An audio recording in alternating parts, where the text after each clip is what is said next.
Assalamualaikum warahmatullahi wabarakatuh. Teman-teman semua, pada kesempatan siang ini mata kuliah teori pekerjaan sosial dengan pokok bahasan tentang perkembangan manusia dan proses-proses sosial dan kelembagaan kita lakukan secara online. Mohon kepada semua mahasiswa untuk bisa menyimak materi yang akan saya sampaikan. Marilah kita awali perkuliahan kita dengan bacaan basmalah bersama-sama. Bismillahirrahmanirrahim. Baik, bahasan kita adalah tentang proses dalam pekerjaan sosial ya. Slide pertama, Sifur Horezi dan Horezi tahun 94 mengemukakan bahwa dalam upaya melakukan perubahan ke arah yang lebih baik, maka menurut beliau, para pekerja sosial memerlukan sejumlah pengetahuan yang berkaitan dengan kondisi dan permasalahan sosial, kebijakan sosial dan program sosial, fenomena sosial dan profesi pekerjaan sosial, serta berbagai teori dan praktek. Dari pernyataan ini dapat dipahami bahwa sebagai seorang pekerja sosial dituntut untuk memiliki pengetahuan, utamanya adalah berkaitan dengan bidang-bidang terkait dengan pemahaman kondisi dan permasalahan sosial, kemudian kebijakannya, programnya, fenomena, dan apa tantangannya sebagai profesi pekerja sosial, dan teori-teori serta praktek-praktek daripada pekerja sosial. Oleh karena itu, maka pemahaman-pemahaman tersebut sangatlah memungkinkan bagi pekerja sosial membantunya dalam menjalankan profesinya. Jadi banyak sekali pemahaman terhadap perspektif, teori, model, program, kebijakan, dan lainnya ini hampir tidak bisa dilepaskan dari profesi pekerjaan sosial dan kesejahteraan sosial, karena keseluruhannya itu berkaitan dengan perkembangan manusia itu sendiri. Artinya pemahaman-pemahaman terkait apa yang saya sampaikan tadi itu dinamis, berkembang, mengikuti perkembangan manusia itu sendiri. Oleh karenanya, berbicara soal pekerjaan sosial dan kesejahteraan sosial, ya tentu akan berbicara soal perkembangan manusia itu sendiri. Ini di sini. Ya. Nah, perkembangan manusia itu biasa disebut dengan alur kehidupan manusia. Alur kehidupan manusia itu sendiri yang pertama diawali dengan istilah yang disebut dengan invasi. Tahap ini merupakan tahap kehidupan yang paling awal, yang hidupnya masih sangat tergantung pada perlindungan dan perawatan orang lain.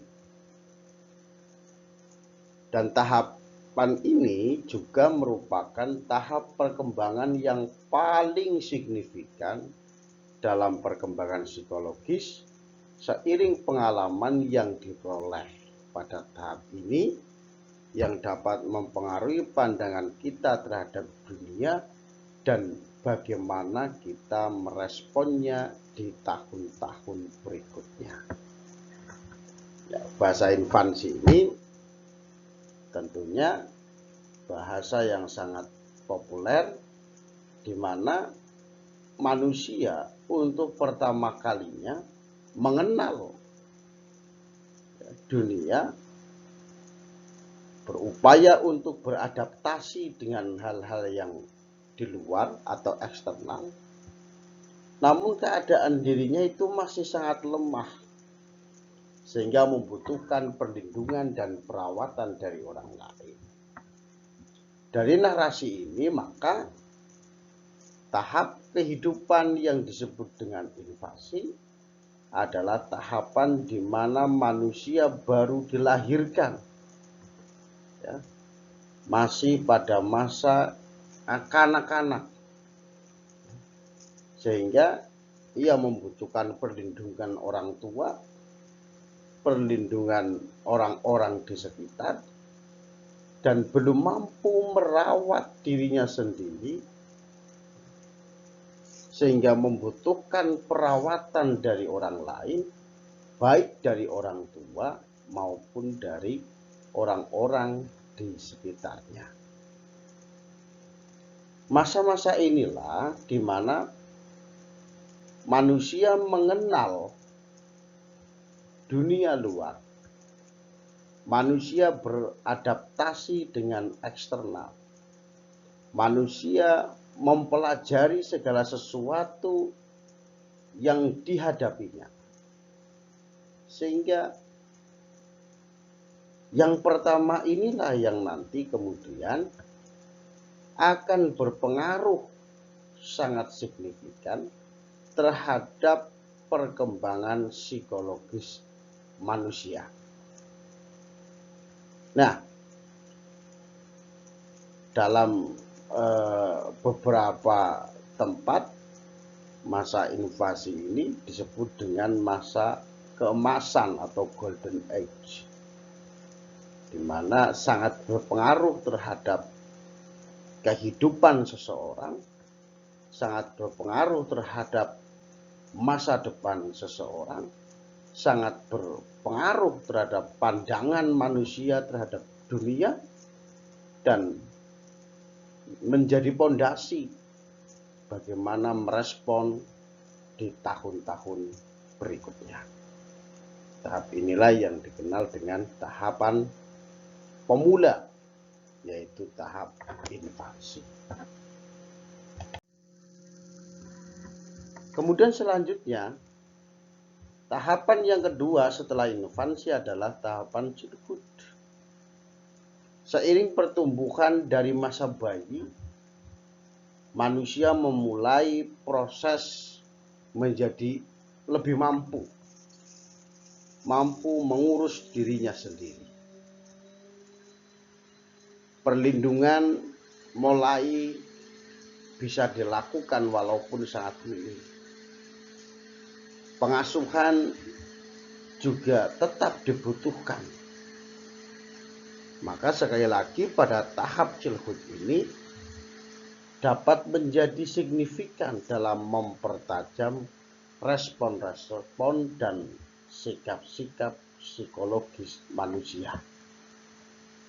Di tahapan childhood ini merupakan proses perkembangan manusia setelah invasi, di mana dia sudah mulai lebih mampu untuk mengurus dirinya sendiri, meskipun masih membutuhkan perlindungan dan pengasuhan, perawatan dari orang lain. Sehingga masa infansi dan childhood ini merupakan masa-masa di mana anak mulai mengerti, anak mulai mampu mengurus dirinya sendiri meskipun belum sepenuhnya dia lepas dari perlindungan dan pengasuhan orang lain. Ini masa childhood. Setelah masa childhood itu ditinggalkan, maka dikenallah yang dikenal dengan adolescence atau adolescence. Artinya dari bayi, kemudian masa kanak-kanak, maka bergeraknya masa kanak-kanak dan ke masa dewasa harus melalui periode transisi yang dikenal dengan masa remaja. Meski pada kenyataannya mayoritas anak muda dapat melewati masa remaja tanpa kesulitan atau drama tertentu. Maka pada saat masa remaja inilah anak-anak ini akan mencari jati dirinya. Ya. Di masa remaja ini rasa ingin tahunya sangat tinggi, sehingga muncullah ada kenakalan remaja, ada patologi, ya, dan lain sebagainya. Jadi masa remaja ini yang dikenal dengan masa adolescence. Yang ketiga, kemudian yang keempat selanjutnya adalah early adulthood. Setelah melalui masa remaja, secara umum di masa ini dipandang sebagai tahap memastikan kemandirian diri mereka sendiri dalam dunia orang dewasa.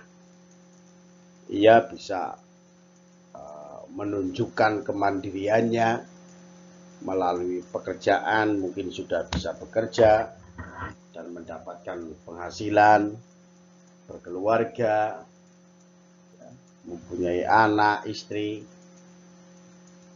merawat tempat tinggal, dan seterusnya. Ini adalah proses perkembangan manusia, di mana manusia sudah dewasa, sudah mandiri, punya pekerjaan, kehidupan, punya anak, istri, dan seterusnya. Kemudian masa selanjutnya adalah yang dikenal dengan middle age, yaitu suatu tahap kehidupan yang dipandang sebagai pola yang lebih mantap dan lebih mandiri, yang dicirikan dengan kematangan dan pengalaman. Di masa ini sering dipahami sebagai masa konsolidasi. Inilah yang disebut dengan middle age. Kemudian middle age ditinggalkan, masuk kepada old age. Pada masa ini seringkali distereotipkan dengan istilah-istilah negatif sebagai masa tergantung, lemah, dan tidak berdaya. Pada kenyataannya, pada masa ini akan sangat berbeda bagi sebagian besar orang-orang lanjut usia. Yang terakhir adalah death, kematian. Biasanya tidak dikenal sebagai sebuah tahap dalam daur kehidupan, dalam putaran kehidupan. Namun setidaknya kematian merupakan bagian signifikan atau memiliki arti penting dalam mempengaruhi daur kehidupan manusia atau alur kehidupan manusia. Para mahasiswa yang saya hormati, dari alur kehidupan perkembangan manusia. Dari mulai anak-anak, bayi, anak-anak, remaja, kemudian dewasa, kemudian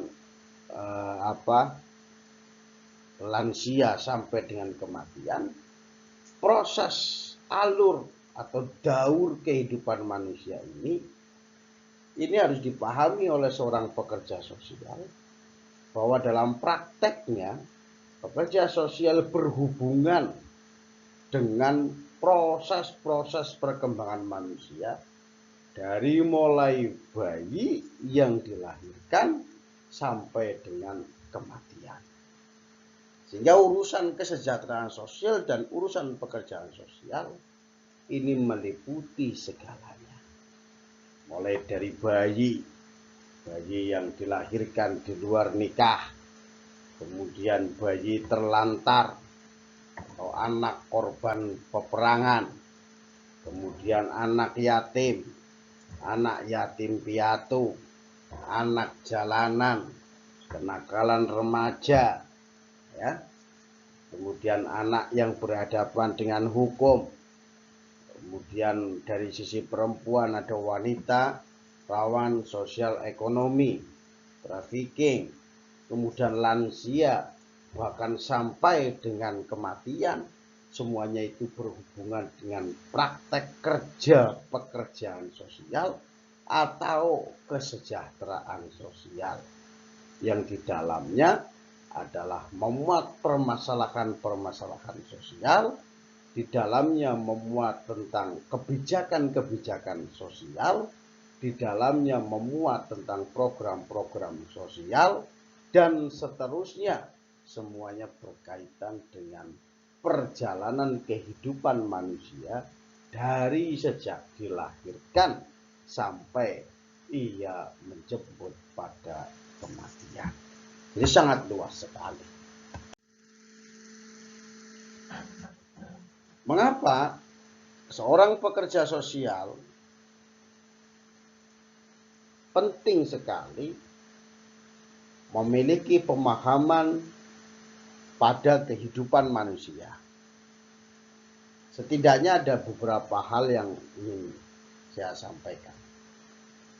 Menjadi penting karena pertama, dalam membentuk suatu pemahaman akan seseorang atau orang yang akan dibantu adalah hal yang penting untuk mengapresiasi tahap kehidupan apa dalam daur kehidupan yang mereka lalui dan apa artinya bagi mereka.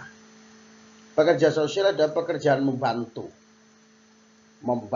klien untuk menemukan potensi dirinya untuk bisa dijadikan sebagai modal menjalankan fungsi sosialnya dengan baik, sehingga memungkinkan klien untuk bisa menjalani kehidupan dengan baik pula. Nah, ketika seorang pekerja sosial memahami tentang kehidupan manusia itu sendiri, tentang daur kehidupan itu sendiri, maka pemahaman tersebut akan membantu seorang pekerja sosial dalam memberikan pandangan dan penilaian terhadap kehidupan klien itu sendiri, sehingga pekerja sosial akan terhindar dari perspektif yang serba menyalahkan, serba menghakimi, dan serba negatif yang lain. Pemahaman terhadap kehidupan manusia akan menuntun mereka bertindak secara humanis, secara manusiawi, dengan mengedepankan nilai-nilai kemanusiaan. Yang pertama, mengapa penting, mengapa urgent. Kemudian yang kedua, tentu permasalahan yang dihadapi oleh pekerja sosial umumnya adalah berkaitan dengan tahapan-tahapan kehidupan tadi yang saya jelaskan di depan.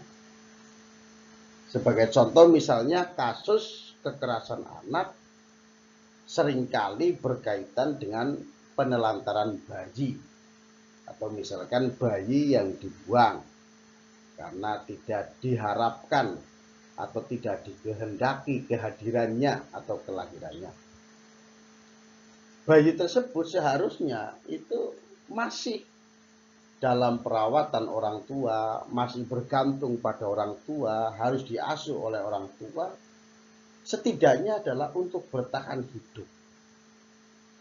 Nah, ketika seorang pekerja sosial memahami tahapan-tahapan kehidupan pada diri tersebut, ya, pada seorang manusia, maka pekerja sosial akan senantiasa bertindak dalam perspektif yang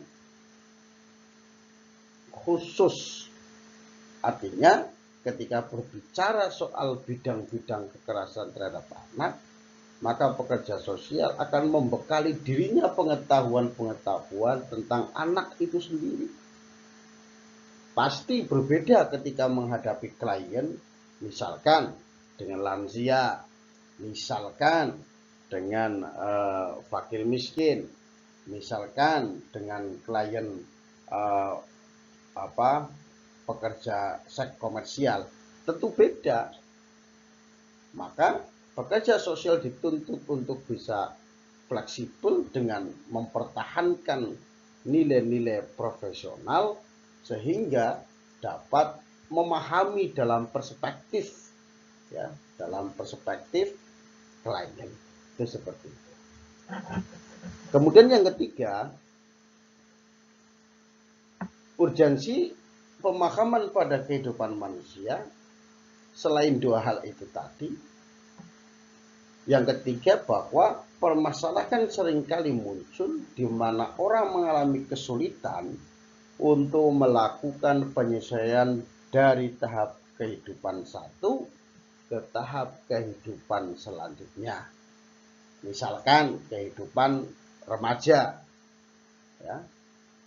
Remaja itu kan masa transisi, ya. Masa transisi. Pendekatan intervensi krisis dapat dimanfaatkan atau berkaitan erat dengan fenomena ini. Maka benar tadi bahwa seorang pekerja sosial dituntut untuk menguasai bidang-bidang lain karena pekerjaannya berkaitan dengan alur kehidupan manusia sejak dilahirkan, dari dilahirkan, berkembang sampai dengan lansia dan menjemput kematiannya. Yang keempat, setiap orang berbeda akan mengalami daur kehidupan yang berbeda pula. Mungkin pula orang akan mengalami daur hidup yang berbeda sebagai hasil dari kecacatan fisik atau disability atau faktor sosial lainnya.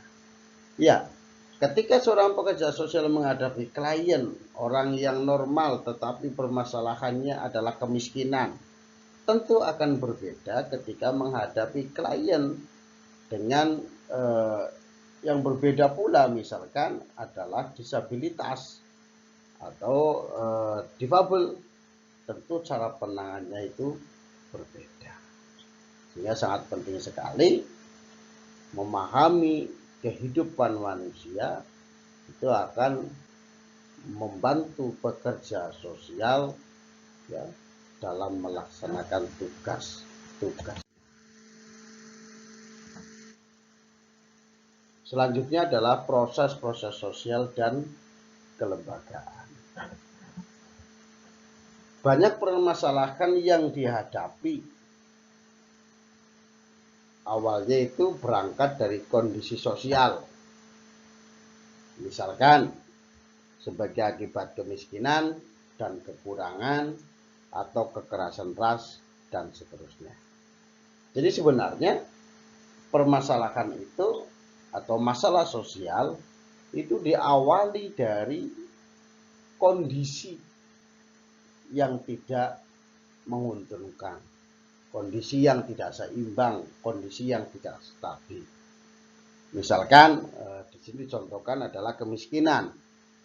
Kemiskinan itu cenderung akan mengarah kepada misalkan kriminalitas. Ya. Orang miskin ya akan cenderung melakukan tindakan-tindakan yang atau perilaku-perilaku kriminal. Kalau sudah kriminal berarti sudah tidak aman.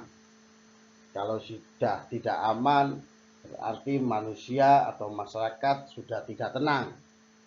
Nah, itu faktor dari kemiskinan saja akan merambah ke persoalan-persoalan yang lain. Misalkan ras, ya, karena identitas ras, chauvinism, ya, mengedepankan dan mengagungkan rasnya atau golongannya, maka akan mengakibatkan masalah-masalah yang lain. Kondisi-kondisi inilah yang kemudian menjadi awal mula munculnya masalah sosial. Masalah sosial adalah socially constructed. Artinya mereka didefinisikan oleh masyarakat. Sebagai contoh, sejumlah isu didefinisikan sebagai sesuatu yang melanggar hukum ilegal di beberapa negara, tetapi belum tentu bagi negara lainnya ilegal. Misalkan prostitusi ya di sini contohnya. Jadi socially constructed itu, masalah sosial itu adalah yang disepakati dan didefinisikan oleh masyarakat. Jika sesuatu itu didefinisikan oleh masyarakat menjadi sebuah kebenaran dan legal, ya itu menjadi legal. Misalkan ketika sebuah negara melegalkan prostitusi, maka prostitusi di situ ya menjadi legal. Walaupun di negara lain, misalkan di Indonesia, pemerintah tidak melegalkan, ya maka prostitusi itu menjadi tindakan yang ilegal atau melanggar hukum. Sehingga masalah sosial itu ya dikonstruk, dibangun ya secara kolektif. Solusi potensial adalah biasanya ada pada level sosial atau masyarakat daripada individual. Sekali lagi, kemiskinan sebagai contohnya, dan mungkin melibatkan para pekerja sosial untuk memberi tekanan kepada pihak lain untuk menghadapi masalah tersebut melalui aksi misalnya, daripada menghadapi secara langsung atau case by case. Ketika masalah sosial terjadi, maka yang dicari itu adalah potensi-potensi solusi.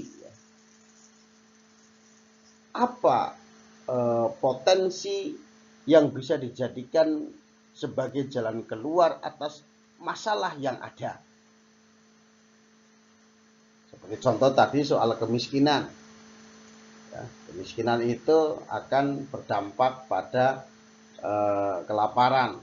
Kemiskinan akan berdampak pada kriminalitas. Kemiskinan akan berdampak pada keamanan. Kemiskinan akan berdampak pada pendidikan dan seterusnya.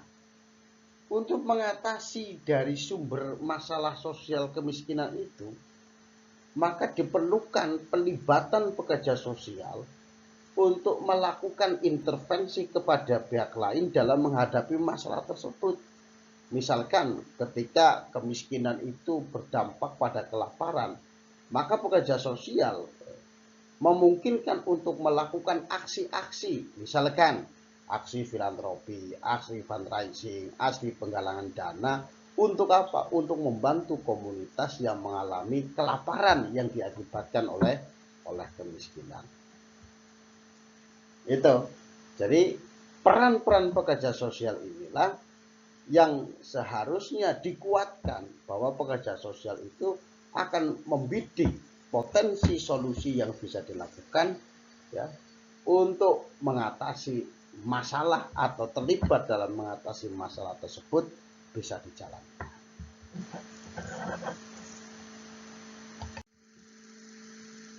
Selanjutnya, Respon pekerja sosial terhadap masalah seringkali melibatkan seluas mungkin sumber-sumber sosial. Misalkan pelayanan-pelayanan pemerintah atau badan-badan sosial swasta, lembaga sosial berbasis komunitas misalnya, sebagai potensi-potensi pemenuhan kebutuhan sosial. Betul sekali bahwa pekerja sosial dalam merespon masalah-masalah yang terjadi itu akan tidak bertindak sendiri, tetapi pekerja sosial akan melibatkan seluas mungkin sumber-sumber sosial yang bisa digunakan untuk mengatasi solusi tersebut.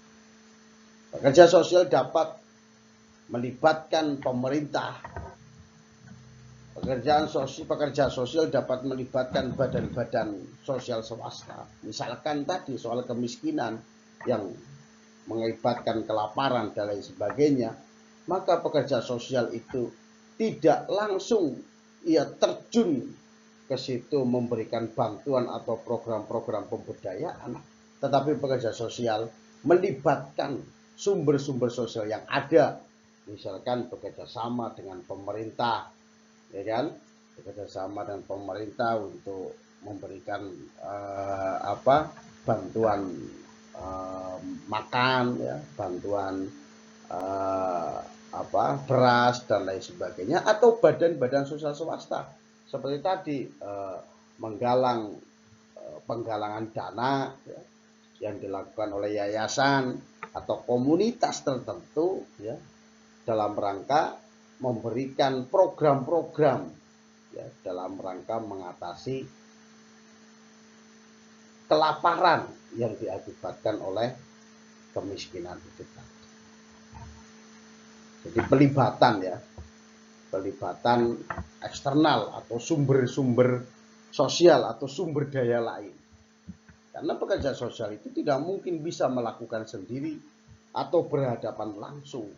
Pekerja sosial harus menciptakan situasi dan kondisi di mana memanfaatkan sumber-sumber sosial, sumber-sumber potensi solusi, dan memobilisasi untuk mengatasi atau merespon masalah tersebut. Kemudian yang selanjutnya, faktor-faktor pribadi atau psikologis tidak berada secara terpisah, tetapi sangat dipengaruhi dan dibatasi oleh isu-isu sosial. Bahkan banyak persoalan pribadi dan psikologis muncul sebagai akibat dari situasi sosial atau masalah sosial psikologis. Ya, faktor pribadi itu tidak berada secara terpisah, tapi sangat dipengaruhi oleh dan dibatasi oleh isu-isu sosial. Kira-kira begitu. Selanjutnya, terdapat konsekuensi sosial sebagai hasil keterlibatan dengan seorang pekerja sosial. Terdapat konsekuensi sosial sebagai hasil keterlibatan dengan seorang pekerja sosial. Misalkan stigma. Orang yang diurus oleh pekerja sosial adalah orang-orang yang punya masalah sosial atau orang yang tidak mampu, atau disebut dengan penyandang masalah kesejahteraan sosial. Konsekuensi, ya, akibat, itu adalah salah satunya stigma. Orang pekerja sosial pasti berkaitan dengan orang-orang yang tidak benar misalkan. Pekerja sosial itu selalu berkaitan dengan orang-orang yang susah, orang-orang yang tidak mampu. Itu salah satu konsekuensi sosial.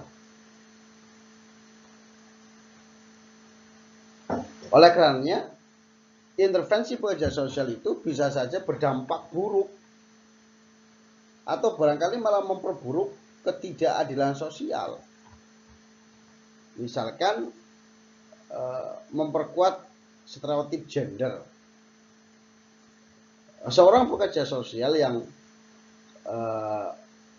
membela dan membantu gender, misalkan emansipasi wanita, gender di mana, di kehidupan rumah tangga, bisa jadi intervensi pekerja sosial itu malah justru tidak akan berdampak positif dengan menjadikannya keluarga itu harmonis, tapi malah justru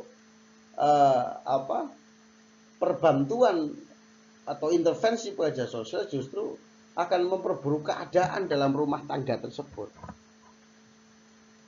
Jadi harus dicermati betul dan direncanakan betul, sehingga seorang pekerja sosial itu disarankan untuk bisa melakukan prediksi-prediksi, ya, atau spekulasi-spekulasi. Ketika opsi A dilakukan, maka analisisnya atau dampaknya seperti ini. Opsi B dilakukan, maka dampaknya terpahit seperti ini.